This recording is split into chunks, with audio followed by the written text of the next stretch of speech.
is free speech important? Can anyone answer that for me? Because if we are allowed to speak freely, we can protest our complaints to the government. Exactly. And we could do so without retaliation, right? Yeah. So, without freedom of speech, yes. Are we supposed to be taking notes on what you're saying? You should be. Going to give us like actual like questions like you did yesterday. I'm going to give you guys questions, but I would also take notes on what I'm saying. So, without freedom of speech, people couldn't criticize the government or criticize officials. If a mayor was doing something that someone felt was wrong, they wouldn't be able to say anything about it. They wouldn't be able to test theories against others.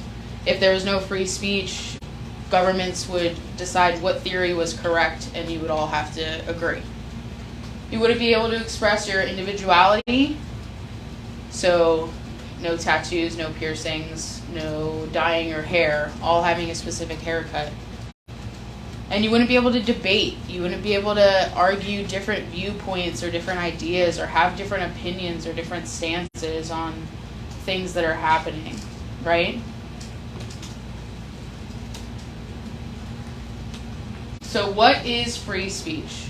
Free speech, yes. Yeah.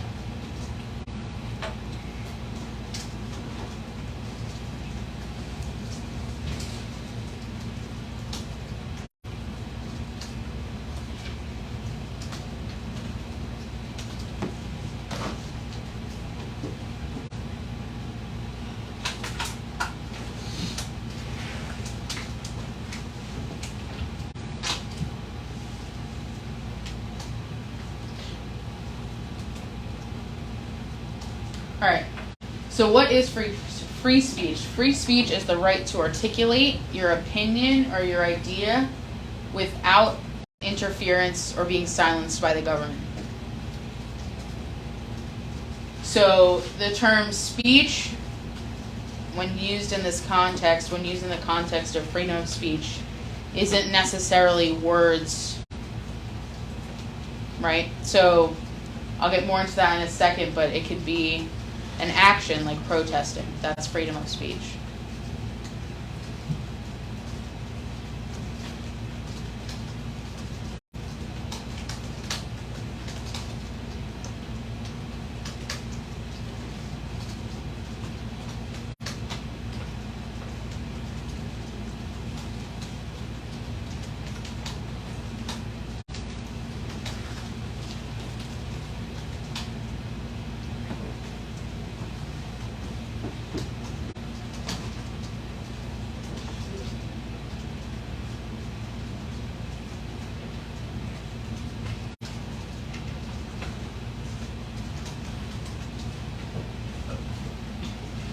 All right, so there's two types of speech. There's pure speech, which is an example of that is what I'm doing right now, right? I'm speaking to you guys are a willing audience. Or if you went out with your friends for coffee and you talked, that's pure speech. If you went to the library and picked up a book, or if you bought one on Amazon to read it, that's pure speech because you're a willing audience communicating or reading thoughts and opinions in a written or verbal way. Right? So pure speech is written or verbal with a willing audience. Symbolic speech is actions.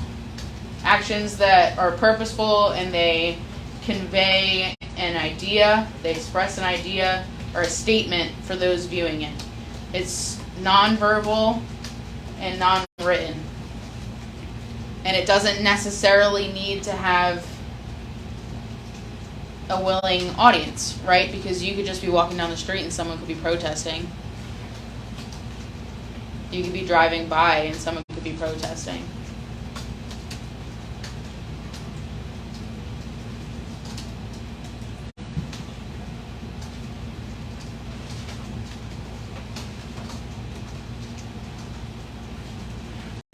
Any questions so far?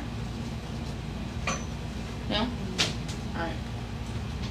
So, how does pure speech differ from symbolic speech? I just explained it a little bit. Can someone answer it for me? Go ahead. Pure speech is written and verbal, while symbolic speech is an action that's not written or verbal. Yep. And pure speech is a willing audience. Symbolic speech doesn't need to be a willing audience. It can be anybody. All right, that's an important thing to remember. So, what are the restrictions on speech? You know, everybody thinks, you know, speech is a born right. It's something, a natural right that we have, right? But living in a society, there's some limits. So, freedom of speech is fundamental, but it's not unlimited. And in the video, he talked about the Supreme Court case where they ruled at first that yelling fire in a crowded theater wasn't protected by free speech. But he eventually changed that because he realized that didn't make too much sense. So a better example is yelling fire in a crowded theater when there's no fire. When you're doing it purposefully to cause harm or Chaos. to cause panic, to get people to trample each other, that's not protected under free speech. But if there was an actual fire and you're yelling fire, You're gonna save people. exactly, that's the hope anyway, that you're going to help people, right? So when it comes to these types of cases, when they get to the Supreme Court has to do what's called a balancing test. So a balancing test is essentially weighing someone's right to express themselves to the public danger, the safety of the people that they're expressing themselves around, right?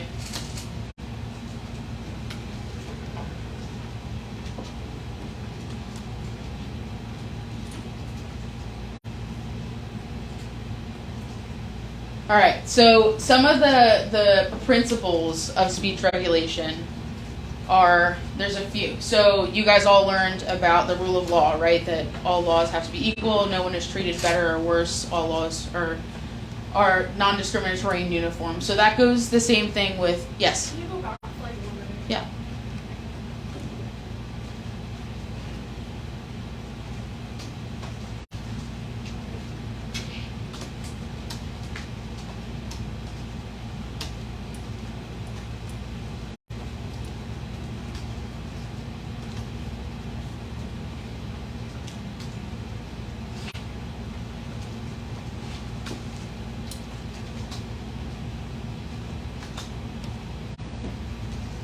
All right, so like I said, the rule of law it applies here as well. That enforcement of speech regulation has to be uniform. It can't be discriminatory. The laws also have to be clear, because if you don't know what the law is, if it's too complicated, if it's complex and doesn't quite make sense to you, how do you know if you're breaking it? How do you know if you're following it? You don't.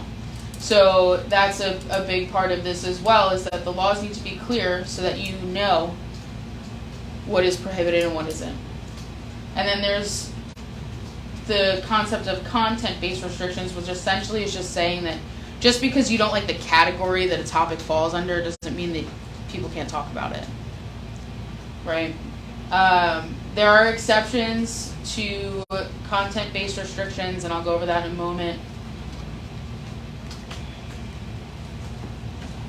So the content-based, these would be considered content-based restrictions. So obscenity, appropriate, offensive, or lewd depictions of sex or nudity that lack serious value, and that's important, that they lack serious value and violate common standards of decency.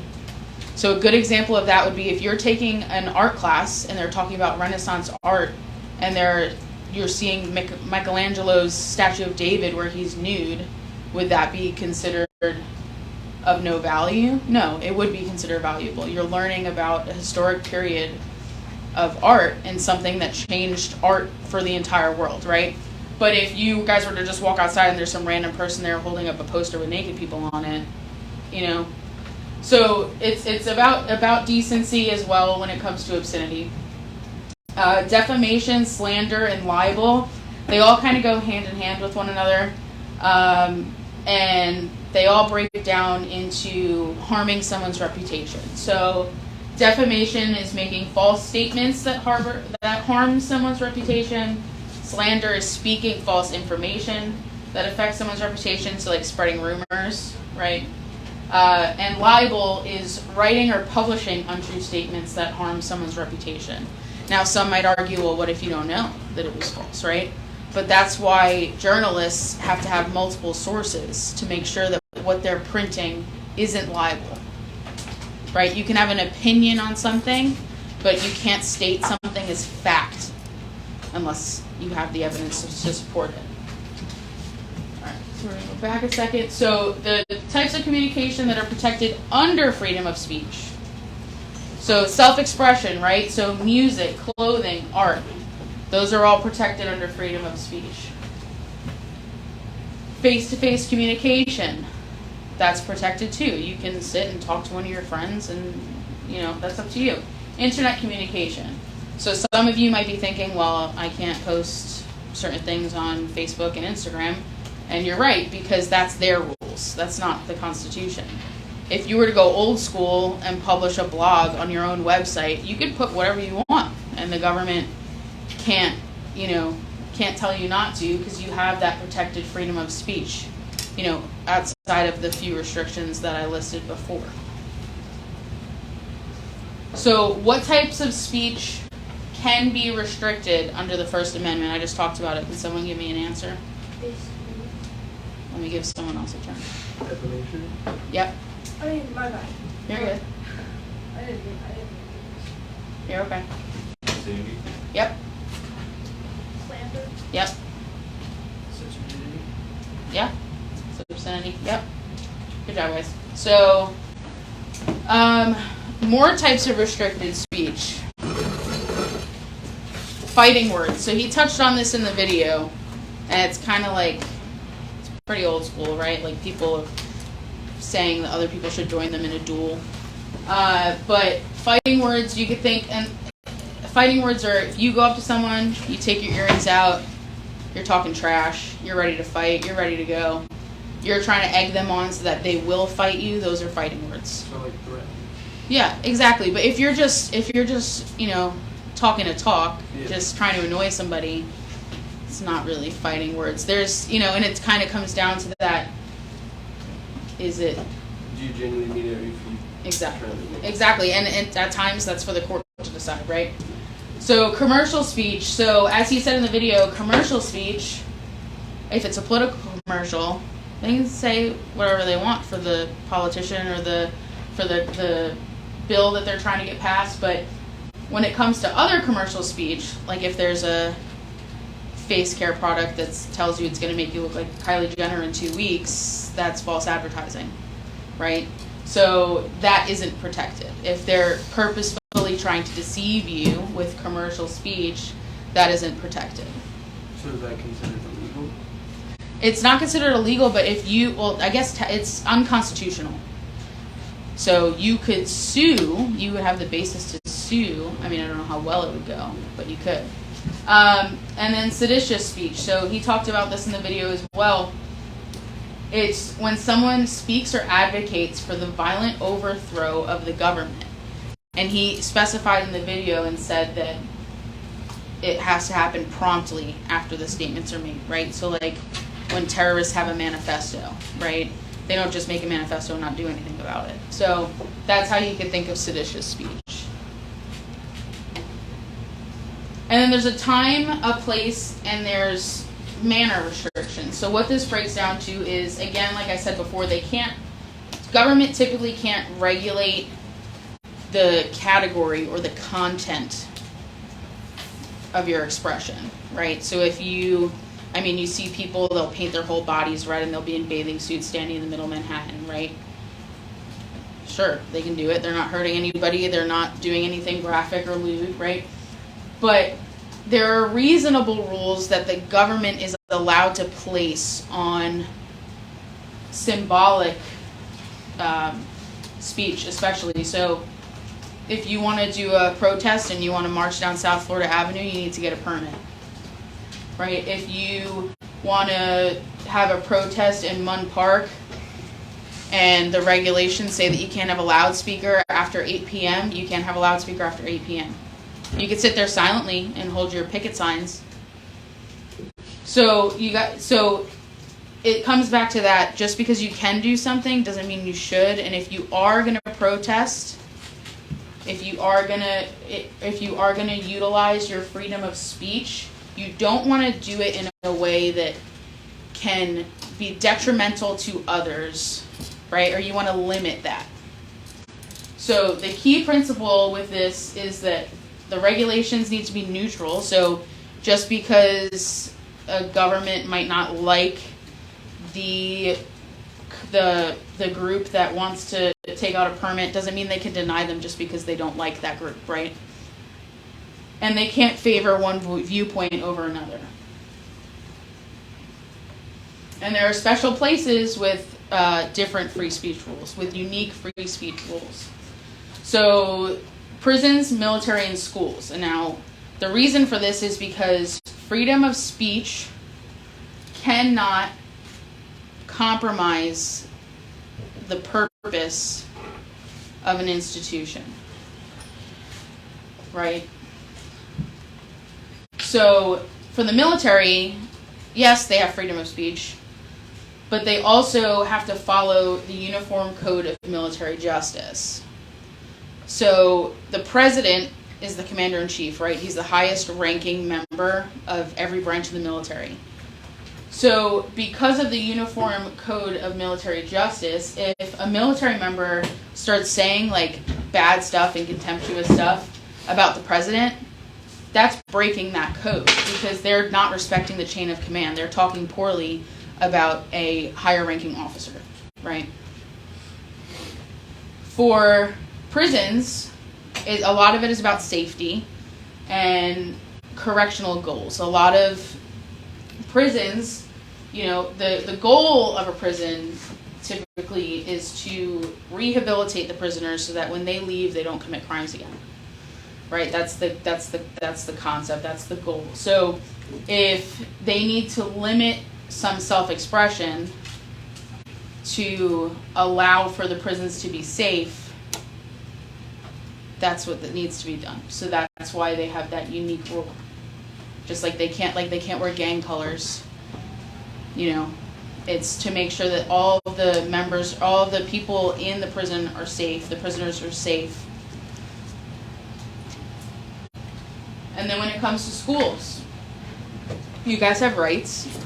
Outside of this classroom, you could talk and say whatever you want right outside of your public school, but while you're in school, you're respectful of your peers, and you don't just start talking in the middle of class for no reason, because that hinders their ability to learn, even if you don't want to learn, right? So as you get older, you get a little bit more ability to express yourself. You definitely have more of ability to express yourself now than you did in elementary school or middle school, right? You can voice your opinions in a respectful way. So the goal here with these unique rules is to allow for as much freedom as possible without hurting the goal of where you're at, right? Does anybody have any questions on that? Yes. The previous slide? Did you have a question, Benjamin? So it's like, does that apply to like jobs and stuff too? Like you can't talk bad about your... You can, right? Like So with schools and jobs are different because school is you're in a public school, you're in a government institution, right? In a job, you could talk poorly about your boss all you want. Doesn't mean that he's not going to fire you or she's not going to fire But you. they're allowed to fire you for that? Absolutely, yeah, because it's a private institution. If you worked for the county and outside of work you made a comment about one of your bosses and you didn't do it, you know, if you wrote a letter, it's kind of like what they were talking about with that teacher, that he wrote a letter not using school paper, not using school time, and they had to hire him back because that wasn't legal, because he worked for the government, right? Because he worked in a public school. But if you work for a private institution, they can fire you for, yeah. A lot of them will give you a warning though, but yeah. Any other questions? Yes. Is First Amendment all about freedom of speech? That's one part of it. We're going to go through the other parts of it after, but this is the basis. This is the biggest part. Yeah. So, like I said, freedom of speech is the right to articulate. It's okay. Articulate opinions and ideas without government interference, without being silenced.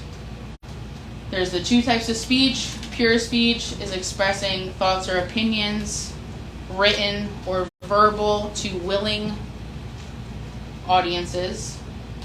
Symbolic speech is actions that you do, like protesting or picketing, to convey a specific idea, and the audience is whoever's around. They don't need to be willing. There needs to be a balance between public danger and individual expression when it comes to regulation. The rules and the laws and the regulations need to be clear, equal, and non-discriminatory. There are a few, I thought you were messing with me the second time. There are a few restrictions, right? Obscenity, defamation, fighting words, commercial speech. And then there are places that have unique rules, like prisons, military, and public schools. So on a piece of paper or on a separate Word document, something separate from what you're working on for your notes, because you're going to get an extra grade for this. You're going to write down the following questions and answer each of them with at least two sentences. Yes? Do we submit our notes and the paper? They're going to be two separate assignments, yeah. There's another assignment on there, so, but if you write it down, you can put it in this basket up here. But we're done with the notes, like we can submit them? Or are we Yeah, doing if you're more? ready to, yeah. No, this is the end of the Is this lesson. the review? Huh? Is this the review? Yes. There's an assignment that says First Amendment questions in school research. Yeah. So we went over these. So why is free speech essential in democracy? How does pure speech differ from symbolic speech? And what types of speech may be restricted? So what types of speech can be restricted under the First Amendment? So on either a separate piece of paper with your name at the top, and then drop it in that basket when you're done, or a separate Word document. All right? Does anybody have any questions about the lesson or about what they have to do now? No? If you need any clarification or further explanation, let me know, and I can come over to your table and I can give you a little bit more assistance, okay?